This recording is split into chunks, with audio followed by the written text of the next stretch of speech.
আসসালামু আলাইকুম ওয়া রাহমাতুল্লাহি ওয়া বারাকাতুহু। সম্মানিত দর্শক ভাই এবং বোনেরা, স্বপ্নে যদি আমরা জুতা দেখতে পাই বা জুতা পরিধান করতে দেখি, তাহলে এর কি ব্যাখ্যা হবে? এই ব্যাখ্যা কি আমাদের ভবিষ্যতের জন্য ভালো কিছু বয়ে আনতেছে না খারাপ কিছু বয়ে আনতে? আসুন আমরা জেনে নেই। স্বপ্নের ব্যাখ্যার সবচেয়ে বড় ইমাম আল্লামা মুহাম্মদ ইবনে সিরিন রহমাতুল্লাহি আলাইহি লেখেন যে স্বপ্নে যদি কেউ সফর দূরে কোথাও বেড়াতে গিয়েছে, সেখানে গিয়ে জুতা পরিধান করতে দেখলো, তাহলে স্বপ্ন দশটা সফর করবে।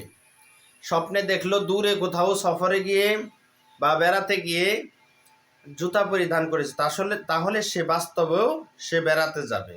অথবা তার সঙ্গে স্বপ্নে যে শরীক সে সফর করবে, অথবা সে যার সাথে সফর বা বেড়াতে গিয়েছে স্বপ্নে দেখেছে, সে যাকে দেখেছে সে বেড়াতে যাবে, বা তার সম্পদ সফর করবে, অথবা তার যে ধন সম্পদ সেগুলো আরেকজনের মাধ্যমে ঘুরে আসবে। এটা ওই সময় হবে যখন সে স্বপ্নে হাঁটবে। যদি জুতা পরিধান করেছে কিন্তু হাঁটেনি, জুতা পরিধান করে হাঁটেনি, জুতা শুধু পরিধান করেছে, তাহলে তার সফর পূর্ণ হবে না।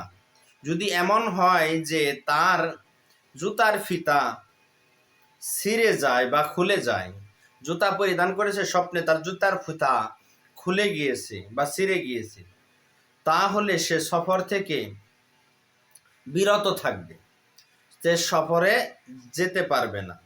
পানিতে জুতা দেখলে, জুতা যদি পানির মধ্যে দেখতে পায়, তাহলে তার স্ত্রী বা বাদী উদ্দেশ্য হবে, তার স্ত্রী এবং বাদী সেই জুতার দ্বারা উদ্দেশ্য হবে।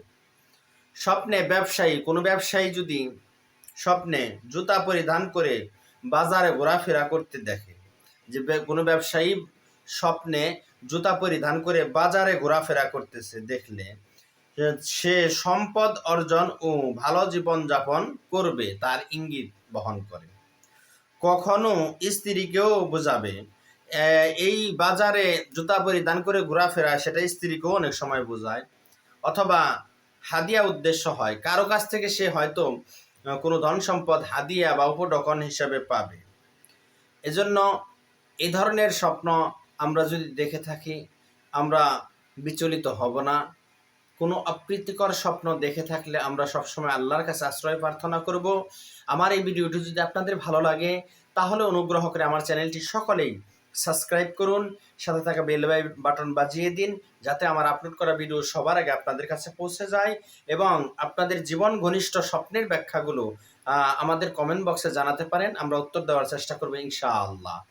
এবং আমাদের চ্যানেলের পাশে থাকুন, লাইক করুন, শেয়ার করুন, এবং একটি ইসলামিক চ্যানেলে লাইক করে সওয়াবের ভাগিদার হন। আল্লাহ তাআলা সকলকেই তৌফিক দান করুক, আমিন।